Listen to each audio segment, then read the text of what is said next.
mugamba muti abagala abalungi ab'ekumi n'okusenga page 256 mbaaniriza ati nate olunaku olwaleero kansubira muli bulungi yona gye musinzira okubeera nga mumpuliriza oba nga mungoberera. Olunaku olwaleero njagala kugabanako nammwe obubonero butaano ebintu bitaano oba tips 5 z'osobola okugoberera okubeera ng'osobola okufuula omukira gwo ekintu eky'omuwendo oli mukyalawo oba omukira mukyalawo gwe yeegomba. It is not about kuguwanvuya kugugeza kukola biki. There are simple things by'osobola okukola regardless of size yo, regardless oli munene oli muwanvu oli mumpi, omukyala n'atafunamu yadde okwemulugunya nga mutuuse mu nsonga z'okwepimpina. Ekisooka always oba kakasanga nti lubeerera oli muyonjo. Omukira gwe twalabako ku nnaaba yaago ate alaba video eyo yali live actually ate alaba live eyo osobola okebera ku channel kuno n'okebera ewali ekiga n'okebera live eriko ennaaba y'omukira n'obeera ng'osobola okutegeera omukira tugunaaba tutya oba tugulongoosa tutya. Naddala ku basajja abatali basale, omusajja omusale yiwa okay naye omusajja atali musale ojja kusanga obuzibu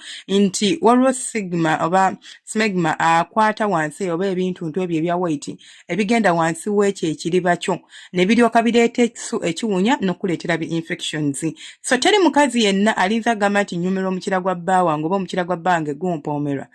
gumpomera ng'amazima Katonda mu ggulu bw'akwatako guyina ekisu ekiguvaamu. Omukira guwunya ebyaddala n'owunya ebyaddala muva ku by'okuwoza nti abakazi bawunya akasolo nga tonnasanga musajja awunya akasolo kisu kiri kiba kibi nnyo. So always making sure nti weeyonja ate era ogunaaba bulungi. Okunaaba oba okuyonja omukira gwo tekiri kyakugenda mu kigo ne weeyiira amazzi ne weekuuta but ogulabirira ekiriba kisikeeko yozaako bulungi pantingawo kizzeeko buli lw'onaaba kifuule rutini buli lunaku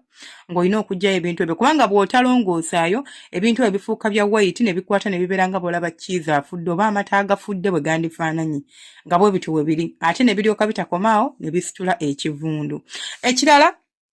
kakasa nti mukazi wo omanyi kyayagala mu tamuzi z'enviiri oba ekituuka ku kyayibiza. Ayagala omukira nga guyina ebiza oba ayagala omukira nga teguyina biza. Omanyi waliwo bino ebiza ebikula ku mukira ne gukula ne bikula ne bijja eno ku binege yonna ne bikulayo kati ne bijja ne bikula paka nga ndowooza ka inchi nga kamu inchi nga kamu oba kitundu kya inchi nga kwebiri ku mukira gwo. Kati waliwo abakazi nga babi ebyoya babyagala ne wabeerawo abakyala nga tebabyagala. Kale oyinza osanga mukazi wo ng'abyagala but it can be uncomfortable for you kubanga olina okukeepinga ekifo ekyo nga kiyonjo. Ate okukuumirayo ebyoya naye wagenda kufuukira bazibu. You have to be very very clean, like extremely clean. Okakasa nti ebyoya ebyo tebikuuma bacteria zigenda kuvaamu ate birwadde oba bukyafu bulala. Bw'aba abyagala ayinza okuga nti njagala ng'otrimming just n'osalako tosala kapata. Jako kokko ku gundi funa kamakanso osaleyokko just obubiri obusigaleyo nze bw'oba ompimpira ne bunfumita bw'ompuliza bulungi. Oba olina ganze nnyumirwa nnyo akapata oba olina gamba I don't care, it depends ku ggwe. So always buuza kubanga kye tuluubirirwa ssaawa zino oba kye tutunuulira engeri gy'osobola okubeera ng'olabiriramu omukira gwo oba ng'otetenkanyamu omukira gwo ogulabisa obulungi eri mukyalawo. Omanyi omukira gw'omusajja bwe guba gulabikira bulungi omukazi kyangu nnyo okubeera ng'omutuusa ku ntikko. Oyinza okuŋŋamba ate bitya? Okutuuka ku ntikko kw'omukazi kutandikira mu bwongo bwe. Kasita abeera relaxed via obwongo bwe, kasita abeera nga gwe nannyini mukira akwegomba akwesiga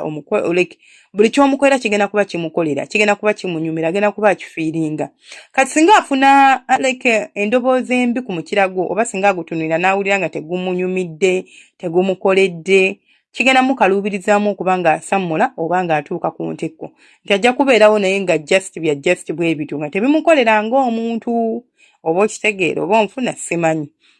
And then number 3 kwa kubeera ng'olina confidence mu mukira gwo. Abantu abamu muyina emikira maybe olina inchi 4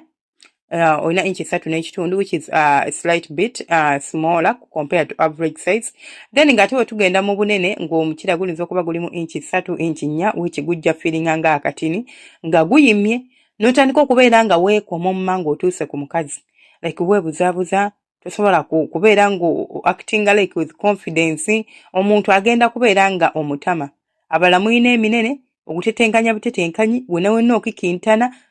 just obeera bubeeza oguwuba guze eno guze eri nti nina omukira omunene naye nga ekituuka mu kikolwa otetenkanya mutetenkanyi olina engeri gy'okankana. Ebyo abakazi tebabyagala. Olina okubeera ng'oli very very confident oba mutini oba munene tewali kizibu gwebeera confident mu kirago olwo omukazi ke kakodya akasooka okutuusa omukazi ku ntikko oba kyekimu ku bisooka okubeera nga bipreparing omukazi okubeera nga agenda kuwemmana naawe onyumirwe naye bw'onaaba ng'oli awo mutetenkanyiriza mu butetenkanyizi bwodde eno bwodde eri tekigenda kubakolera mwembi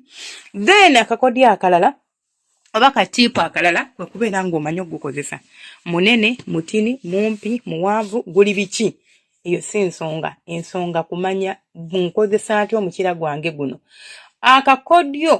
k'okubeera nti osobola okukozesa omukira gw'okutuusa omukazi ku ntikko karelayingamu gwe omuntu si just kubeera nti ngenda pipipipipi nzine nkuba entaataataata mbumaliriza mbu kati olwo ndi waakabi nedda awo togenda kubeera waakabi obwakabi bwe bugenda kulabikira mu kitanda ng'olina obukodyo bw'otambuza omanyi engeri gy'otambuza omukira munda eyo omanyi okunyoola ekiwato abasajja munyoola ebiwato nnyo n'amaanyi omanyi okunyoola ekiwato omusajja n'afukamira bw'ati mu mmanayo n'asooka akuzina ng'anyoola ekiwato ekyo kye kifuula omukira gwo nga gwonna guyingira bwe good nga gulina engeri gye guyingira good nga naawe gwe bazina wamu ogamba weezinire taata byonna bibyo gwamanyi ky'oli bompa oba gwamanyi ky'obompa naye bw'oba nga tokoze ebyo oba bw'oba nga tomanyi ebyo then awo omukira gwo gulinza obutawoomera mukyalawo era gulinza obutamukolera bw'oba oyagala gumukolere bw'oba oyagala gumuwoomere bw'oba oyagala gumubeerere gw'akabi agutendereza agambe nti ono omusajja wa kabi oyina okubeera ng'ogobereza ebintu ebyo wammanga ekisooka obuyonjo ekyokubiri confidence ekyokusatu kubeera ng'osobola okubeera ng'otriminga ku mwoyo ogwo oba osala omuze ogwo accordingly nga ye bw'aba agwagadde singa ggwe wabula ye nga bw'aba agwagadde then n'ekirala kwe kubeera ng'osobola okubeera ng'ogukozesa bulungi educating mwesomese mweyigirize channels weeziri ezisomesa oba TikTok oba Facebook oba YouTube yonna ebintu gyebiri osobola okugendayo n'osoma n'oyiga okubeera ng'osobola okukola ki okukozesa omukirago obulungi then akalala ke ngenda okubeera nga nsembyayo mukwano gwange omulungi tokolanga ensobi yonna mu bulamu bwo n'otandika okwewanisa omukirago eri omukazi simanyaze omukira ogwange guli bwe guti simanyaze ndi waakabi simanyi ogwange gwa bakabaka simanya biki ekyo sometimes abakazi abamu kibatandinga off kibajjako tebimunyumira akutunira n'akulaba ng'omuugi oba oluusi ogenda naga kati jjukira olinza okuba kale omuwadde anticipation eyo nti oli waakabi omukira munene simanya gwe bw'omukwatako simanya biki ogenda okutuuka mu kisenge omukira ne gugiving up ne gugaana okukola by'oyagala gukole kubanga nabadde basomesa ku mukira wano jjo I think oba koosa jjo ne tusoma ne mbagamba nti omukira ogwo gwolaba gulinga mmana nga bw'olaba omukazi bwe yandiyagadde emmana ebeeremu amazzi n'egaana okubeeramu amazzi naye nga mu mutwe gwe awulira obwongo bwe bumugamba njagala amazzi kubanga teri mukazi agenda mu kikolwa kya kwepimpina n'agamba njagala mbeere mukalu oli omulabyeko taliiyo naye abeerawo ngalowooza njagala amazzi njagala kusammula naye emmana n'egaana okugaleeta oba n'egaana okusammula n'omukira bwe guli nti osobola okuba ng'oweepanka oyagala nnyo okupimpina n'egaana omukira ne gugaana okubeera nga gusituka era ne gugaana okubeera nga gulina kye gukolawo ekyenjawulo kati weewanyiwanye dda n'omukira gwo weefudde owaakabi otuuseeyo opimpinyemu ddakiika 2-3 ogudde ate kaganye n'okudda engulu tomanyi disappointment mukazi oyo gy'aba afunye naddala nga gwe mulundi gwammwe ogusooka oba omudisappointinze bweguba si gwe gusooka nno kale naye nga gwe gusooka oba omudisappointinze nti ate simanyi omusana tegwayase bulungi ate enkuba yatonnye ate munnange nina bye nsaalidde ate nalidde emmere emmalamu amaanyi ate simanyi amagi gaabadde bwe gati ebiba tebigenda mmukolera byebyo ebyange mubeere bulungi nsaba Allah abankuumire abanjagalire mweraba temujjanga okwo